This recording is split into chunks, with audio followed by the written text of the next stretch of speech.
Baik, Bu. Bagaimana kabar kalian hari ini? Luar biasa. Baiklah, sangat semangat ya. Iya. Sebelum mulai pelajaran, apakah kalian mau ice breaking terlebih dahulu? Mau. Baiklah, kita akan ice breaking lagu Angin ke Atas Menggapai Bintang.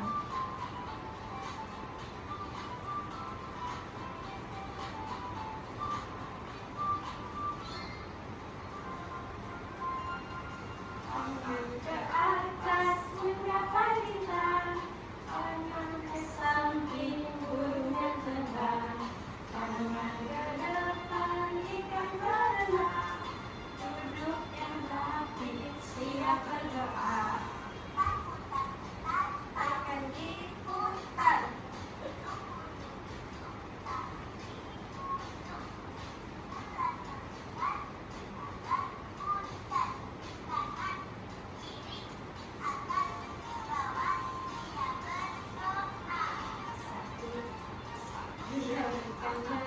Satu jari kiri ku gabung menjadi dua, ku buat jembatan.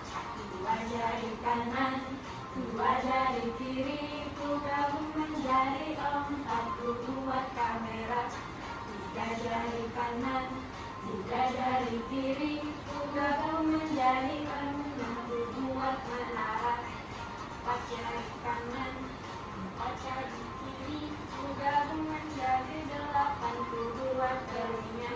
Lima jari kanan, lima jari kiri ku gabung menjadi sepuluh, ku siap berdoa. Hore! Baiklah anak-anak, silakan duduk. Baik anak-anak, sebelum kita mulai pelajaran terlebih dahulu, Ibu akan absen ya siapa-siapa yang hadir pada hari ini. Selma Bernadita, ada Bu. Tri Ratnasari, Ada, Bu. baiklah hadir semua ya. Ya, Bu. Apakah kalian sudah siap mengikuti pelajaran pada hari ini? Sudah, Bu. Mohon tenang ya anak-anak. Ya, Bu. Baiklah kita mulai pelajarannya. Pada kali ini, Ibu akan menjelaskan materi tentang cerita sejarah dan cerita rakyat. Terlebih dahulu, Ibu akan menjelaskan dulu apa itu cerita rakyat. Nah, cerita rakyat itu sendiri adalah cerita yang berasal dari masyarakat dan berkembang dalam masyarakat pada masa lampau yang menjadi ciri khas di setiap bangsa. Jenis cerita ini mengandung kultur budaya yang beraneka ragam serta sejarah yang dimiliki masing-masing bangsa. Apakah kalian sudah paham? Belum, Bu. Jadi, apakah kalian sudah paham apa itu cerita rakyat? Sudah, Bu. Untuk Tri, apa itu cerita rakyat? Cerita rakyat itu seperti dongeng, Bu. Contohnya Baiklah. Timur Emas tadi. Oke, hore, Nah, berikutnya Ibu akan menjelaskan tentang nilai dalam cerita rakyat. Nilai dalam cerita rakyat itu sendiri adalah salah satu yang berharga, bermutu, menunjukkan kualitas dan berguna bagi manusia. Dalam karya sastra, terdapat makna yang tercermin dalam perilaku, dialog, peristiwa, setting, dan sebagainya. Nah, nilai dalam cerita rakyat itu sendiri terdapat nilai budaya, nilai moral, nilai agama, nilai pendidikan, nilai estetika, dan nilai sosial. Ibu akan menjelaskan terlebih dahulu apa itu nilai budaya. Nilai budaya adalah nilai yang diambil dari budaya yang berkembang secara turun-temurun di masyarakat. Ciri khas dari nilai budaya itu sendiri dibandingkan dengan nilai lainnya adalah masyarakat takut meninggalkan atau menentang nilai tersebut karena takut suatu yang buruk akan menimpanya. Yang kedua, ada nilai moral. Nilai moral adalah nilai yang berhubungan dengan masalah moral. Pada dasarnya, nilai moral itu sendiri berkaitan dengan nasihat-nasihat yang berkaitan dengan budi pekerti, perilaku, atau tata susila yang diperoleh dari cerita. Yang ketiga, terdapat nilai agama. Nilai agama adalah nilai yang berhubungan dengan masalah keagamaan. Nilai religi biasanya ditandai dengan penggunaan kata dan konsep Tuhan, makhluk gaib, dosa, pahala, serta surga dan neraka. Kemudian ada nilai pendidikan. Nilai pendidikan itu sendiri adalah nilai yang berhubungan dengan proses perubahan, sikap dan tata laku seorang atau kelompok orang. Kemudian yang kelima ada nilai estetika. Nilai estetika adalah nilai yang berhubungan dengan keindahan dan seni. Kemudian yang selanjutnya ada nilai sosial. Nilai sosial itu sendiri adalah nilai yang berhubungan dengan kehidupan di dalam masyarakat, biasanya berupa nasihat-nasihat yang berkaitan dengan kemasyarakatan.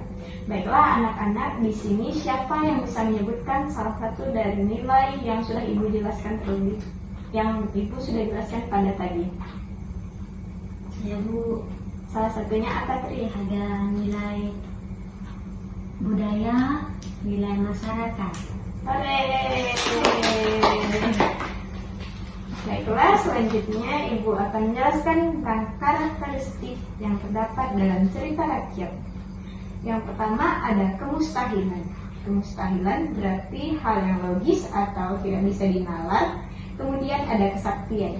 Kesaktian itu sendiri berupa kemustahilan yang sering kali dapat ditemukan kesaktian dalam para tokoh yang diperankan dalam cerita rakyat tersebut. Yang ketiga ada anonim. Anonim itu sendiri tidak diketahui secara jelas nama pencerita atau pengarang. Hal tersebut disebabkan cerita disampaikan secara lisan atau dari mulut ke mulut. Kemudian ada istana sentris. Cerita rakyat seringkali bertema atau berlatar belakangkan di kerajaan. Kemudian ada penyebarannya secara lisan. Penyebaran budaya dan cerita secara lisan dianggap mempercepat tersebarnya cerita dibandingkan dengan menggunakan media tulisan. Yang terakhir yaitu tradisional. Tradisional itu mempertahankan kebiasaan masyarakat zaman dahulu atau adat istiadat. Di sini siapa yang bisa menyebutkan karakteristik yang sudah Ibu jelaskan tadi? Tidak ada. Baik, Ibu akan memberikan atau menyebutkan ulang tentang karakteristik yang terdapat dalam cerita rakyat. Yang pertama ada kemustahilan, kesaktian, anonim, istana sentris, penyebarannya secara lisan, kemudian yang terakhir tradisional. Apakah kalian sudah paham? Sudah Bu. Kemudian gaya bahasa di dalam cerita rakyat. Ciri bahasa yang digunakan dalam cerita rakyat itu sendiri adalah menggunakan majas, banyak menggunakan konjungsi pada awal kalimat, menggunakan kata akraris atau kata yang jarang digunakan, kemudian mengungkapkan sesuatu yang mustahil atau tidak masuk akal. Apakah sudah bisa dipahami? Sudah Bu. Baiklah, untuk materi yang selanjutnya, Ibu akan menjelaskan tentang cerita sejarah. Baik, selanjutnya Ibu akan menjelaskan tentang cerita sejarah. Di sini ada yang sudah tahu apa itu cerita sejarah? Belum Bu. Baik, cerita sejarah itu adalah sesuatu yang cukup mudah untuk ditemukan dalam kehidupan sehari-hari. Cerita sejarah, apa itu cerita sejarah? Belum Bu. Baik, cerita sejarah itu adalah sesuatu yang cukup mudah untuk ditemukan dalam kehidupan sehari-hari. Cerita sejarah dibentuk untuk menyusun berbagai peristiwa yang terjadi di masa lampau. Contohnya peristiwa kemerdekaan. Di sini apakah ada yang sudah tahu kapan hari kemerdekaan dirayakan? Sudah Bu. Sudah Bu. Kapan? Ayo. Tanggal 17 Agustus 1945. Hore, pintar. Baiklah, teks sejarah ini biasanya disusun berdasarkan peninggalan dari peristiwa zaman dahulu yang masih diamati sehingga sampai sekarang. Peninggalan tersebut juga sebagai bukti sejarah atau sumber sejarah.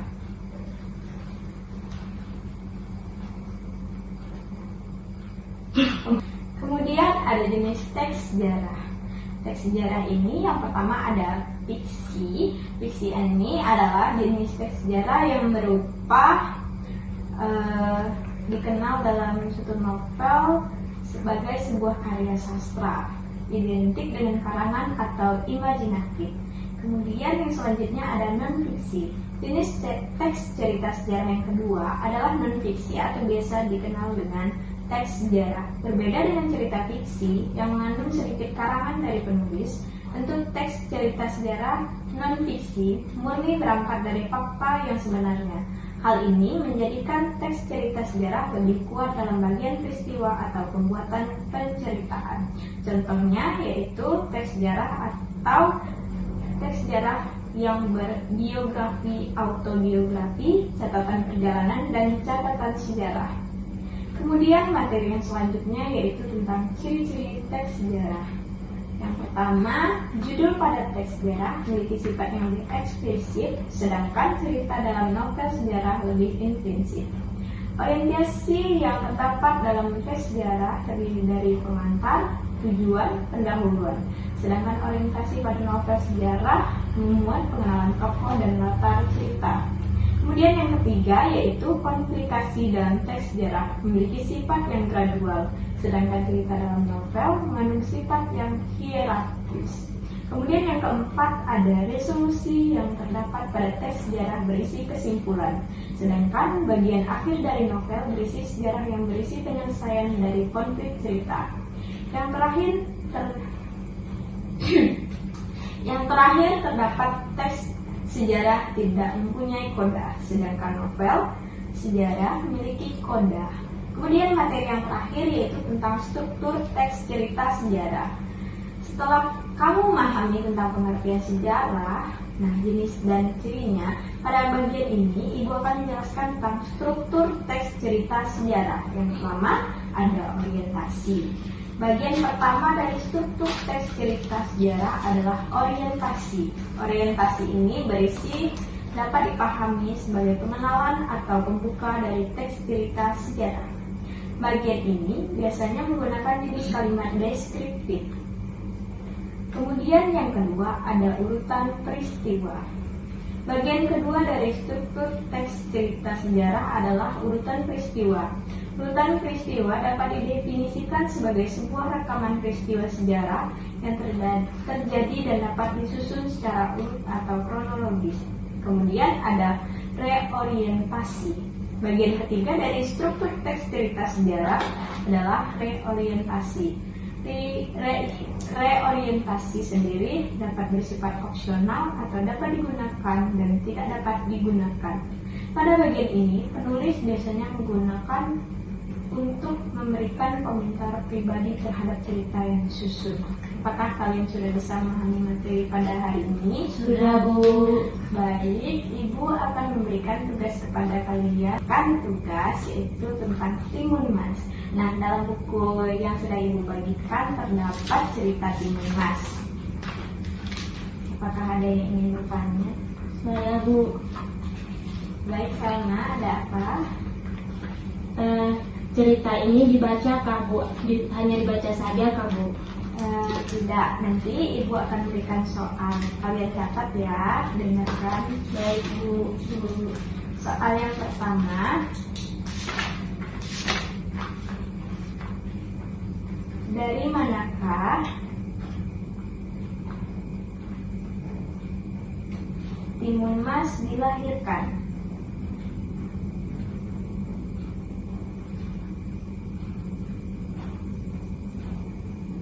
Sudah. Siapa nama? Ini nomor 2 kah, Bu? Iya, nomor 2.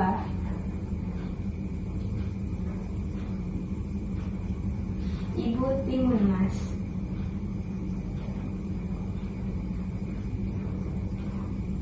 Kemudian yang ketiga,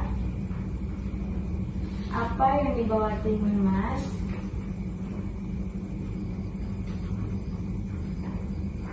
untuk mengalahkan raksasa yang mengejarnya? Sudah belum? Belum, Bu. Sudah sampai mana? Di bawah. Untuk mengalahkan raksasa yang mengejarnya.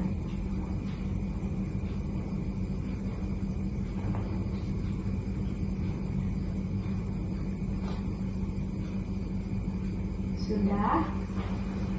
Belum, Bu.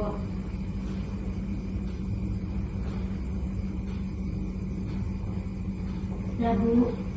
Nomor 4, kenapa raksasa mengejar Timun Mas?